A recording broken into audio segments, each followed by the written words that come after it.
You have to retrain your brain for positive thinking in a positive way. And I'm not suggesting that you just, use positive affirmations, because you use positive affirmations, but if you don't actually believe what you're saying, then you are actually going to do more damage to yourself than if you really believe what you're saying.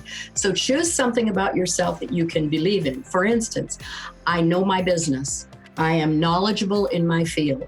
I may not be the most knowledgeable, but I am knowledgeable. I've been asked a question, or I've been asked to speak, whatever it might be. And because I'm knowledgeable and I'm prepared and I'm bringing my best, and my goal is to give them the best of everything I've got. And you go in there with that focus, that the focus is on giving the audience or the people at the table or the other person everything you have that's the best of you. You focus on that. And I have yet to see somebody that's focused on that hasn't really done an amazing job, because you experience it as the person they're speaking to.